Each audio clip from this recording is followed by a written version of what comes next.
Well guys, welcome back today. We got to do a little bit of cutting in here. We're going to cut our notches. I'm going to cut them at, I'm going to do one dimple notch pretty far in. We're going to do one actual notch at about 12-15 inches like we always do. We're going to cut a hole in the side of the body so that we can run our chain for when it comes time to pre-bend this. And we're going to try to double cut this trunk. Last year I only did one. So I'd like to cut it here, right here at the back, so we can pretty much fold this flat so it kind of comes up and almost touches itself, and then another one so that it'll basically go underneath and scoop around and hopefully it'll become a wall. I'm not one for tucking the trunk, you guys may remember that, but last year at Meltdown it seemed to work pretty damn good. So I'd like to try it again. Yeah, last year at Meltdown, the back of my car went perfectly. I would have liked it to get a little bit tighter before I went in the ring, but I didn't. So this year here, that's my goal, is to get the back end a little bit tighter. We're going to try to keep it a little bit cleaner this year as well, because last year there was a lot of glass in the back of this thing. So I'm going to get a mini grinder. I'm going to start cutting some holes. We're going to go from there, maybe hit this side with a sledgehammer a little bit more, try to get a little bit tighter in there, and stay tuned, guys.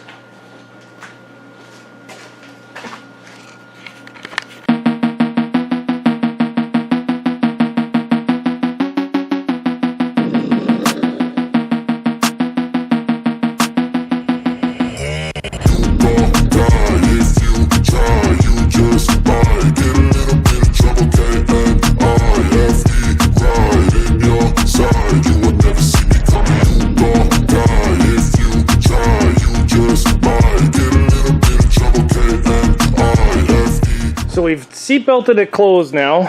We got everything all set up. We've got it hammered shut, but it's still doing the same thing I didn't like it to do last time. I didn't like that moving around. It doesn't really do me any bad stuff. It just, I didn't like watching it in the videos. I know that doesn't make sense, but I just did not like watching that in the video. When I hit people, it wiggled.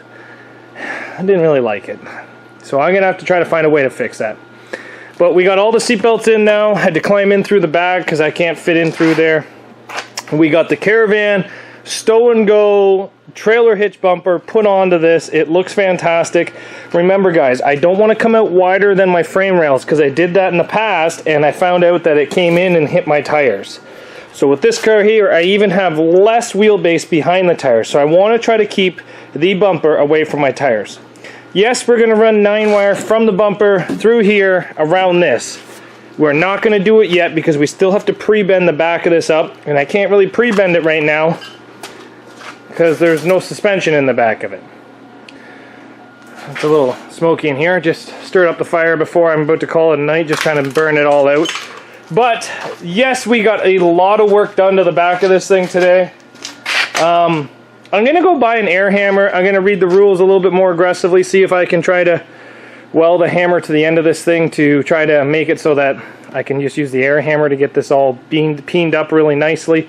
I'm not really sure what I'm allowed to do within the rules. I just want to be able to be aggressive, and I want to use my back more this year, so I'm going to try to use it more. So that's all I can say to that is, if I want it to be better, I have to make it better. So yeah, we're going to go for that. But as of right now, this thing is looking pretty damn good, I think.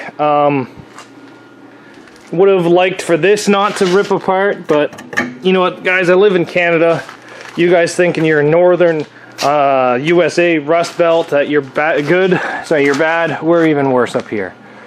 But as I see now, is everything is above the frame rails, so I don't think this thing's going to give me any problems with going down. I don't think it's going to give me any problems with anything coming into the tires. If the back end of last year's car has anything to do about it, I think that this is going to be fantastic. But still quite a bit of work to do to the back end of this thing. And guys, we have to break out this thing. Holy crap, it's back. The Rule Breaker 10,000. It obviously did something last year because some of the welds let go. That is going to be going right back onto there. I think we had it this way last time.